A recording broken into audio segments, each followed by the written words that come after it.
नमस्कार, जोहार ही चलते हैं झारखंड की ताजा खबरों की ओर। लेकिन उससे पहले अगर आपने अभी तक इस चैनल को सब्सक्राइब नहीं किया तो सब्सक्राइब कर लें, जिससे कि आपको झारखंड की ताजा खबर रोजाना मिलती रहे। पहली बड़ी खबर, इंजीनियर वीरेंद्र राम की संपत्ति, नौकरी और टेंडर के खेल की पूरी जानकारी मांगी गई है। कई सरकारी अधिकारी रडार पर आ गए हैं। 100 करोड़ से ज्यादा की अवैध संपत्ति के मालिक वीरेंद्र राम ईडी की हिरासत में है और वीरेंद्र राम को सस्पेंड करने की अनुशंसा विभाग के द्वारा कर दिया गया है। ईडी ने लंबे समय से वीरेंद्र राम का फोन सर्विलांस पर रखा था। इस दौरान कई लोगों से वीरेंद्र राम ने बातचीत की।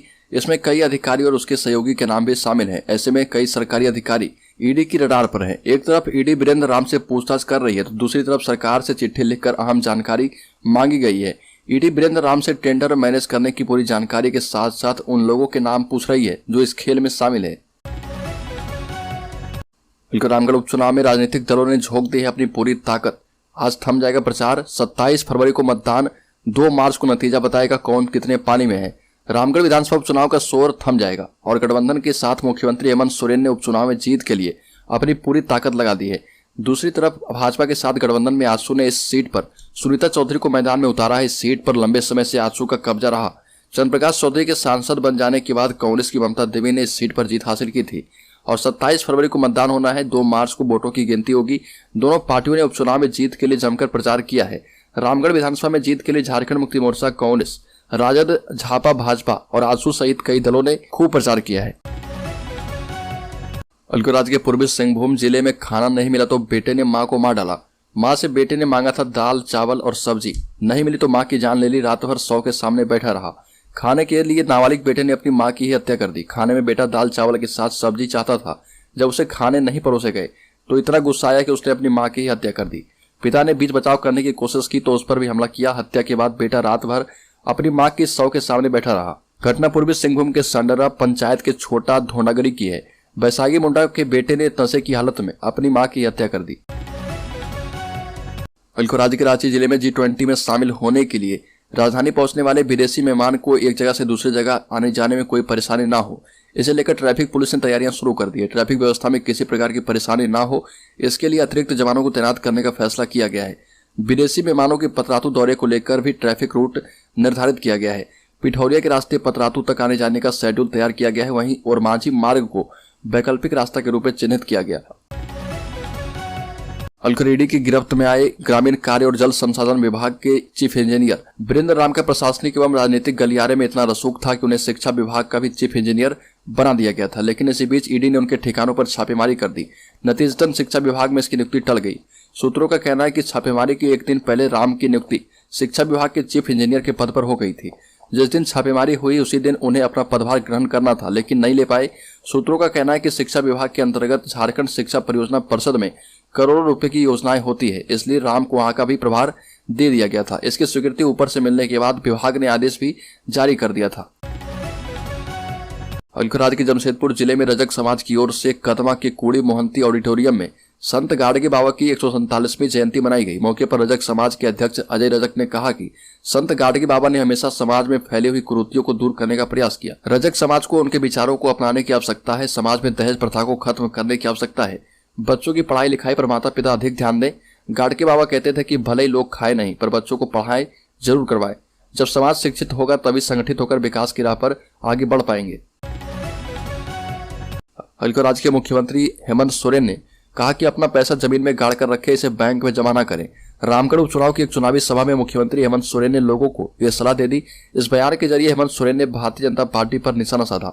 मुख्यमंत्री के इस बयान की खूब चर्चा हो रही है। सीएम ने चुनावी सभा में भाजपा की नीतियों की खामियां गिनाते गिनाते चुनावी सभा में मौजूद लोगों को संबोधित करते हुए कहा कि अपना पैसा बैंक में मत जमा कीजिए, बैंक डूब रहा। राज्य में मांगों को लेकर अब राज्य भर के सामुदायिक स्वास्थ्य अधिकारियों ने घेरा है। स्वास्थ्य मंत्री का आवास सीएम हाउस का घेराव भी करेंगे। झारखंड की स्वास्थ्य व्यवस्था लंबे समय से बेपट रही है। अनुबंध पारा चिकित्सा कर्मी सैया के बाद राज्य भर के सामुदायिक स्वास्थ्य अधिकारी सीएचओ ने भी चरणबद्ध आंदोलन कर रहे हैं और 27 जनवरी को एनएचएम के अभियान निदेशक कार्यालय का घेराव किया गया था। 28 जनवरी को राज्य भर के सीएचओ ने काला बिल्ला लगाकर काम किया, जबकि 30 जनवरी से कार्य बहिष्कार कर चुके हैं। बावजूद इसके मांगों पर कोई ठोस विचार स्वास्थ्य विभाग के अधिकारियों के द्वारा नहीं किया जा रहा। तंग आकर राज्य के करीब 2000 सामुदायिक स्वास्थ्य अधिकारियों ने स्वास्थ्य मंत्री बन्ना गुप्ता के आवास का घेराव किया और इससे पहले नेपाल हाउस का घेराव किया गया था। सामुदायिक स्वास्थ्य अधिकारी के पद पर काम कर रहे लोगों ने कहा कि चरणबद्ध आंदोलन करने के बाद भी राज्य सरकार की नींद नहीं खुली है। अलगढ़ विधानसभा अध्यक्ष रविंद्रनाथ महतो ने विभागीय अफसरों को निर्देश दिया कि विधानसभा के पटल पर लाए जाने वाले विधेयक की बारीकी से जांच कर ली जाए। इसमें हिंदी अंग्रेजी रूपांतरण में भी किसी प्रकार की कोई गलती न हो पाए। ये भी कहा कि विभिन्न श्रेणियों के जो भी प्रश्न स्वीकृत होते हैं विभागों को उसके उत्तर उपलब्ध कराने होंगे। रविंद्रनाथ महतो 27 फरवरी से शुरू हो रहे बजट सत्र को लेकर अपने कार्यालय कक्ष में आयोजित विभागीय अधिकारियों की उच्च स्तरीय बैठक में निर्देश दे रहे थे। बैठक में सरहुल पर्व की तिथि को लेकर भी चर्चा की गई। बताया गया कि सरहुल त्योहार के दिन कार्य दिवस पड़ रहा, ऐसे में सरहुल की तिथि के दिन सत्र को नहीं चलाया जाए। इसके लिए सत्र के प्रथम दिन कार्य मंत्रणा समिति की बैठक में निर्णय किया जाएगा। झारखंड प्रदूषण बोर्ड की बड़ी कार्रवाई, अगले आदेश तक रेलवे रैक लोडिंग पर रोक।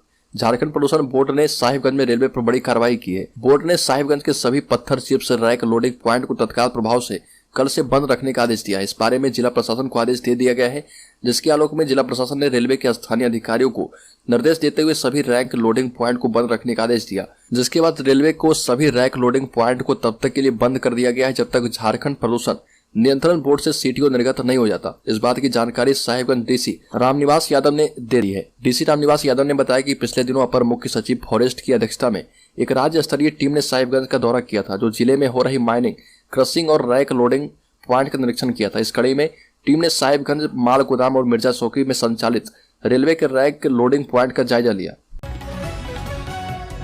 राज्य में जाम ताड़ा नहीं बल्कि साइबर क्राइम का नया गढ़ बन रहा देवघर। 23 राज्यों की पुलिस के नाक में किया गया है दम। देवघर में साइबर अपराधी दिन प्रतिदिन बढ़ते जा रहे साइबर अपराध रोकने के लिए पुलिस लगातार प्रयास में जुटी है, बावजूद साइबर अपराध रुकने का नाम नहीं ले रहा। हालात यह है कि देवघर अब साइबर क्राइम का गढ़ बन गया है।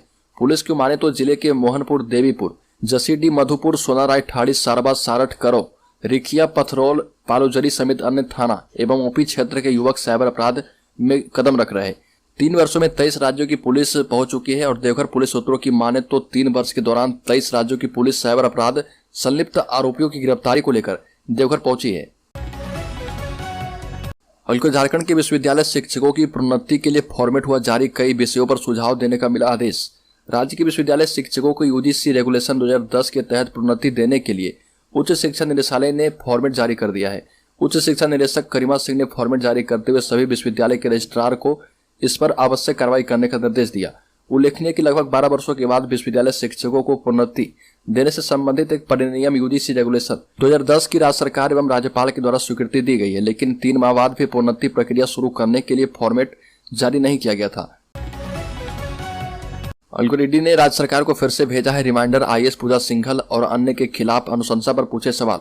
मनी लॉन्ड्रिंग में गिरफ्तार निलंबित आईएएस अधिकारी पूजा सिंघल एवं उनके सहयोगियों के विरुद्ध एक बार फिर से ईडी ने राज्य सरकार को रिमाइंडर भेजकर यह पूछा है कि उनकी अनुशंसा पर सरकार ने क्या कार्रवाई की।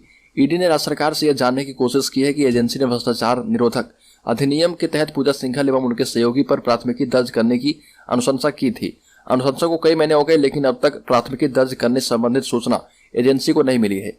ईडी ने अपनी जांच रिपोर्ट का जिक्र करते हुए लिखा कि पूजा सिंघल के विरुद्ध मनरेगा घोटाले में जांच के क्रम में ही यह तथ्य सामने आया था कि पूजा सिंघल ने खान एवं भूतत्व विभाग के सचिव रहते हुए अवैध खनन से भारी उगाही की है और पूजा सिंघल फिलहाल जमानत पर जेल से बाहर है।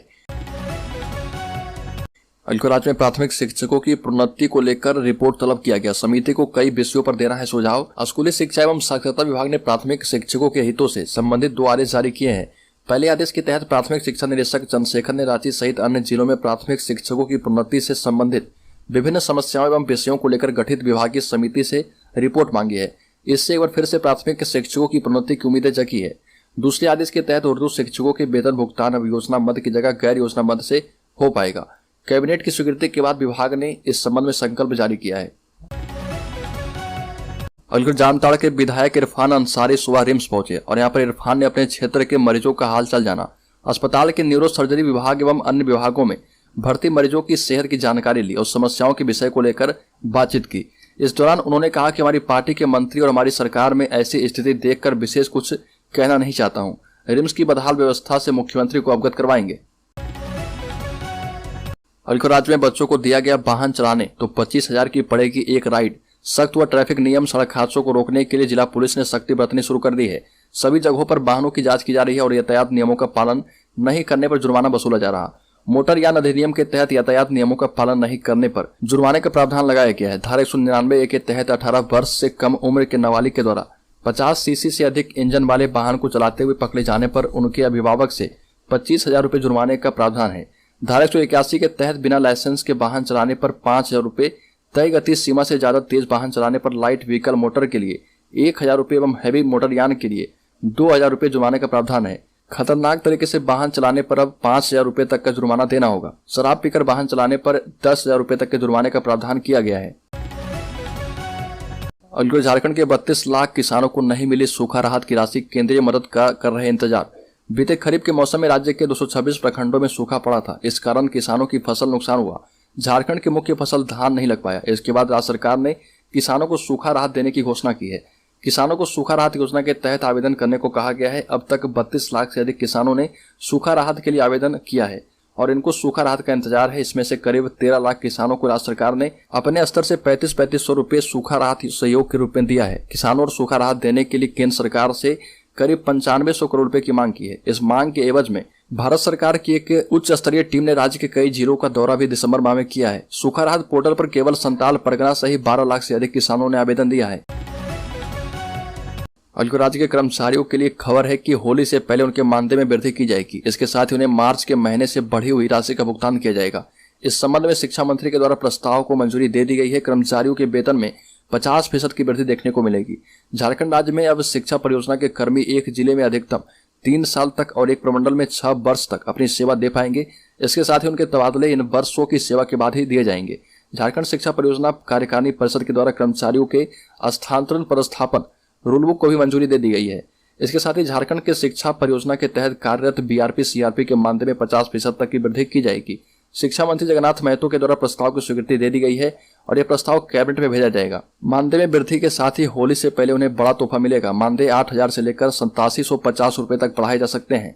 आपको बता दें कि इससे पहले बीआरपी सीआरपी के मानदेय में 2019 में वृद्धि की गई थी। इस दौरान उनके वेतन में 25% तक का इजाफा किया गया था। इसमें पारा शिक्षक शिक्षा परियोजना के कर्मचारी के मानदेय में वृद्धि हुई थी और अब बीआरपी सीआरपी के मानदेय में वृद्धि का निर्णय लिया गया है। इसका फायदा लाखों कर्मचारी को होगा। इसके साथ ही उनके वेतन बढ़कर 30 से 32 हजार रुपये हो सकते हैं।